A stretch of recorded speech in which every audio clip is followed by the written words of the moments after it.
Well, well, well. Look who they couldn't figure out. Look who they spent years studying, dissecting, labeling, and still got completely wrong. You strange, silent, terrifyingly brilliant creature, welcome back.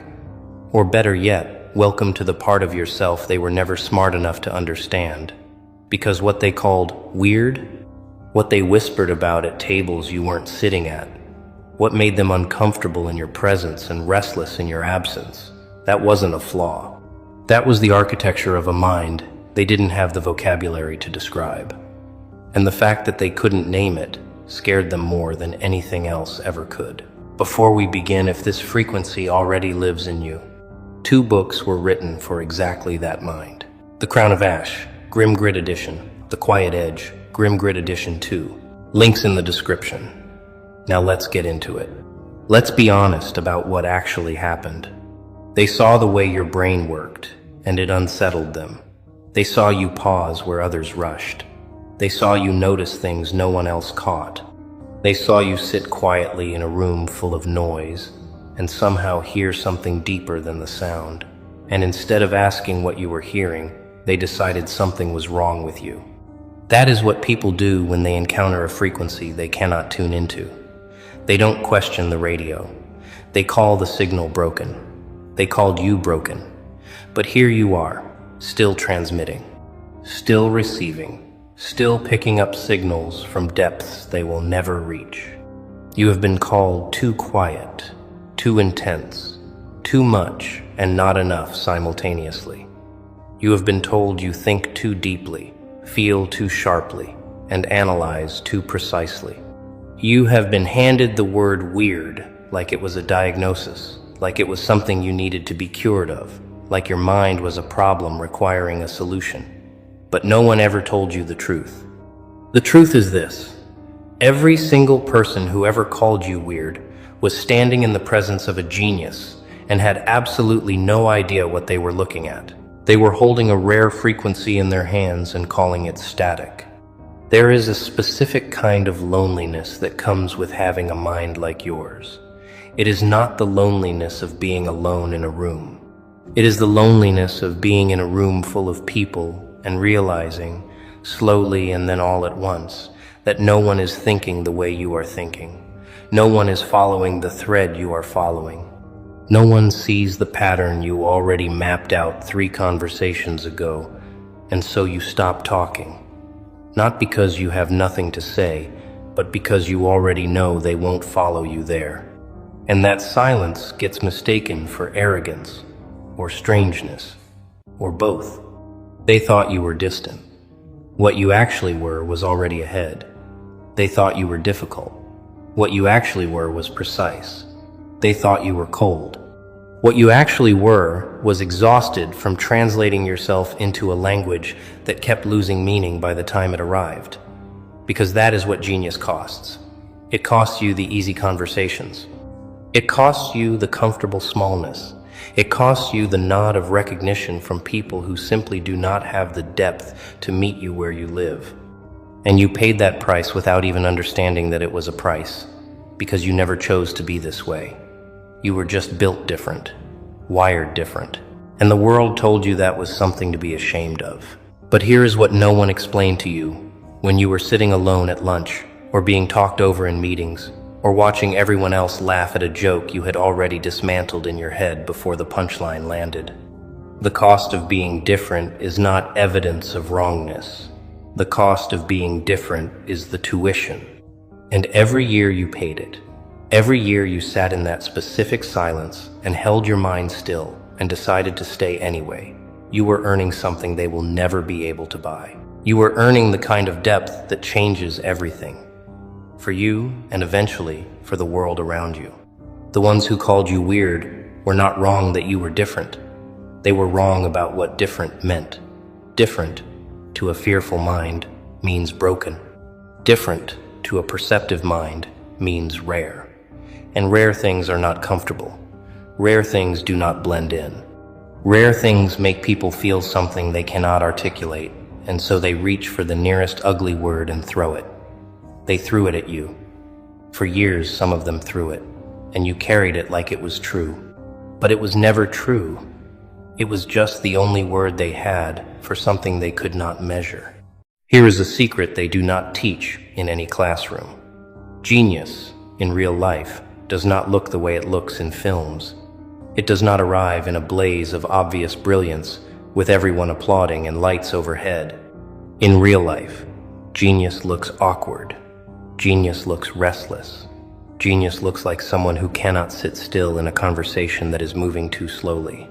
Genius looks like someone who changes the subject because they already processed the previous one and are 3 subjects ahead. Genius looks, from the outside, almost exactly like what they called you. Odd, distant, intense, hard to read. The geniuses of every era were the most misread people of their time. The people who changed how the world understood itself were almost always first dismissed by the world they were about to change. They were called impractical. They were called dreamers, in the hollow, dismissive sense of that word. They were called too sensitive, too theoretical, too obsessed with things that didn't matter yet. The yet is the entire story. What they were obsessed with always mattered. It just hadn't become undeniable to everyone else in the room. You are living in your yet. The undeniable part is still forming, but it is forming. Think about the way your mind actually operates when no one is grading it. Think about the connections you make that no one asked you to make. Think about the questions you ask that make people uncomfortable because the questions expose something true that everyone else agreed not to look at directly. Think about the way you cannot stop a thought once it starts. Think about the way certain ideas root themselves so deeply in you that you lie awake not from anxiety, but from the weight of something trying to be understood. That is not a disorder. That is not a quirk. That is the architecture of a mind that was built to go further than the average stop. And yes, it is exhausting. No one is going to pretend otherwise. It is exhausting to feel everything at full volume when everyone around you seems to be living at a murmur. It is exhausting to care about precision in a world that rewards approximation. It is exhausting to see what is coming before it arrives and have no one believe you until it has already happened. But exhaustion is not defeat. Exhaustion is evidence. It is proof of how hard you work inside a mind that never fully stops. And that never stopping mind, that is the engine of everything that is coming for you. You have been noticing things since before you had the language for what you were noticing. You picked up on the inconsistency in someone's story before anyone else did. You felt the shift in a room's energy before any single thing had changed visibly.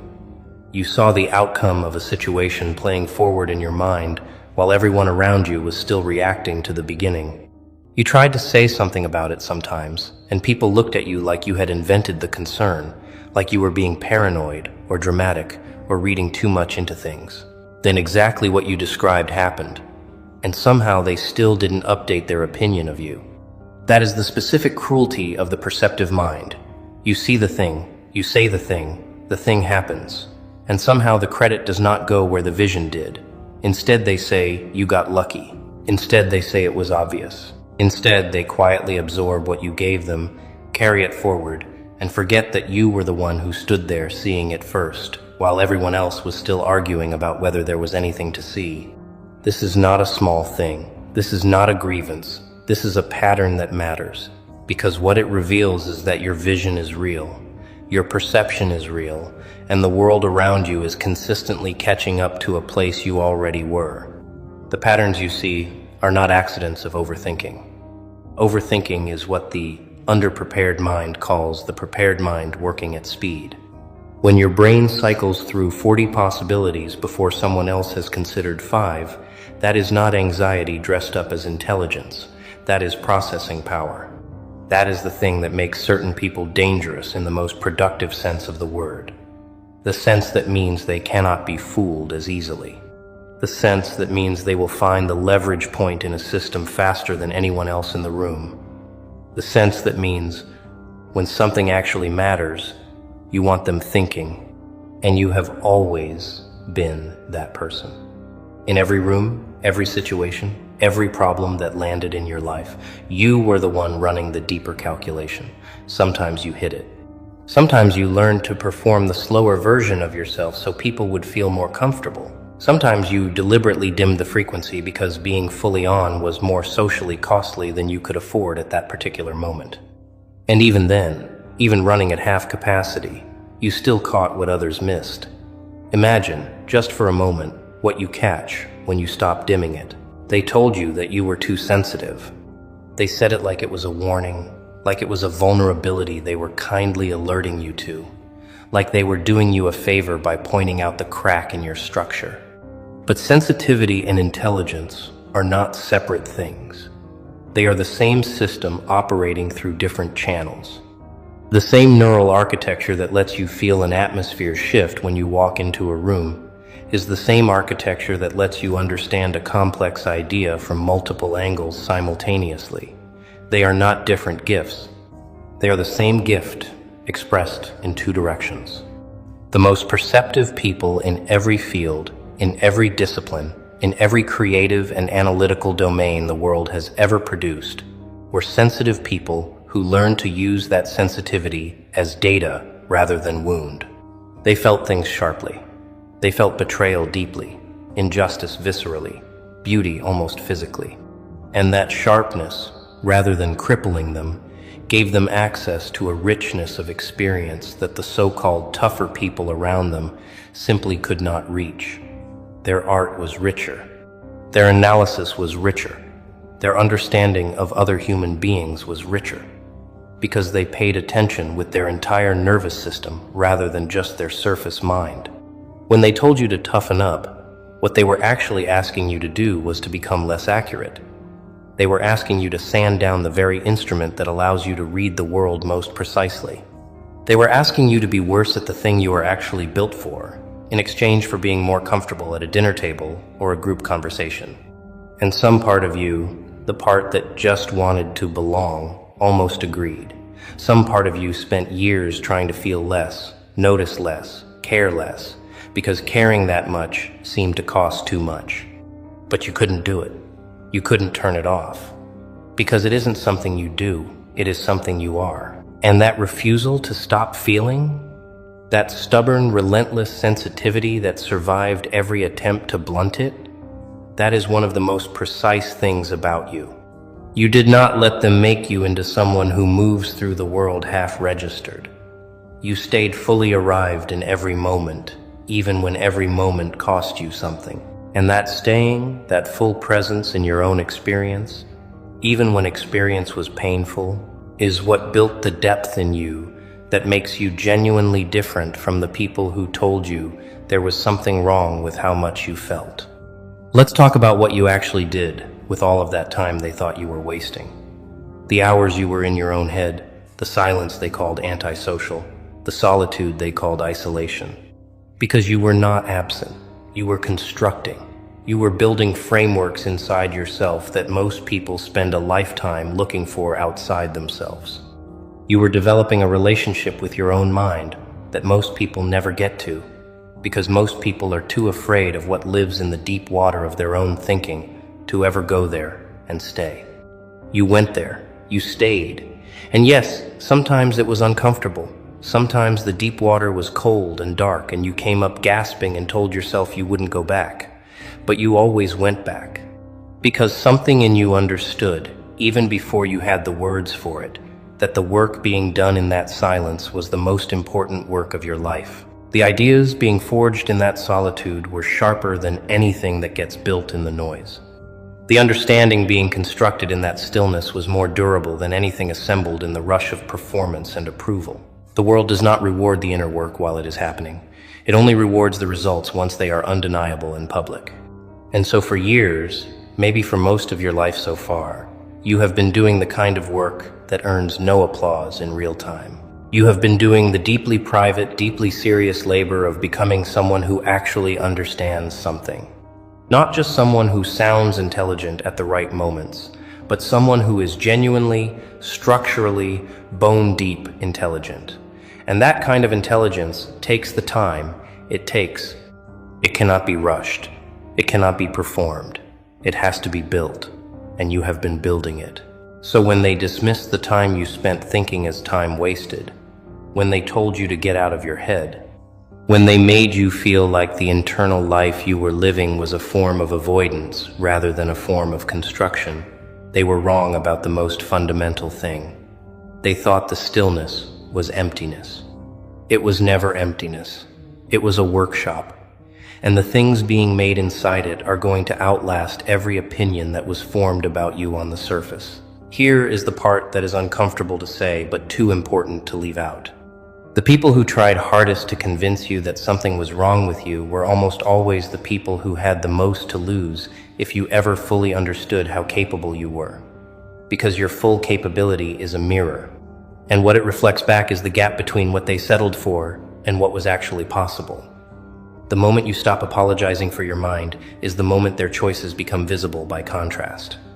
And that visibility, that undeniable comparison, is something small people cannot survive. They needed you to stay confused. They needed you to keep questioning yourself, keep second-guessing your perceptions, keep circling back to the same doubts they planted precisely because doubt is the one thing that slows a mind like yours all the way down. A confident genius is unstoppable. A confused genius is manageable. And so they worked consistently, sometimes consciously, and sometimes just through the casual cruelty of people who do not examine their own motives, to keep you in the zone of confusion. To keep you asking, is something wrong with me, instead of asking, what am I actually capable of? The people who called you too much were always the people who were not enough. The people who called you too intense were always the people who had never committed to anything with full force. The people who called you too deep were always the people who were afraid of what they would find if they ever stopped skimming the surface of their own lives. And so they looked at your depth and they called it a problem. They looked at your intensity and they called it a flaw. They looked at the full, burning, relentless reality of your mind and decided that what they were looking at was wrong, because the alternative that they might be the incomplete ones, was something they simply could not afford to know. But here is what they miscalculated. They thought if they made you doubt yourself long enough, you would eventually agree with them. They thought repetition would become reality. They thought the sheer weight of their collective opinion would eventually compress your understanding of yourself into a shape that fit their comfort level. What they did not account for is what you actually are. What they did not account for is the specific quality of a mind that has been tested by difficulty and emerged not broken but clarified. What they did not account for is that pressure, applied to the right kind of material, does not crush it. It sharpens it. The education system was not built for you. That is not a comfortable thing to say, but it is an accurate one. The education system was built for the median, for the repeatable, for the mind that absorbs information in a linear sequence and can produce it back on demand in a standardized format. And your mind does not work that way. Your mind works through connection, through pattern, through the sudden lateral leap that takes two things that seem unrelated and finds the invisible thread between them. Your mind works through deep immersion in things that interest you, and almost complete disengagement from things that do not. That is not a learning disability. That is a different kind of intelligence architecture. The things you learned fastest were the things no one taught you in a classroom. The things you understand most deeply are the things you arrived at through your own relentless questioning, your own circling, your own refusal to accept the surface answer when the deeper answer was clearly still down there waiting. You have always been a self-directed mind in a system that rewards following directions. And the gap between what you were built to do and what you were asked to do created a friction that got mistaken for incompetence. It was never incompetence. It was incompatibility. There is an enormous difference. The grades they gave you were not a measurement of your intelligence. They were a measurement of how well your intelligence aligned with the specific format of measurement being used. And the format was always the wrong one for the way you think. The tests were always optimized for a kind of thinking you were not built to perform at its best.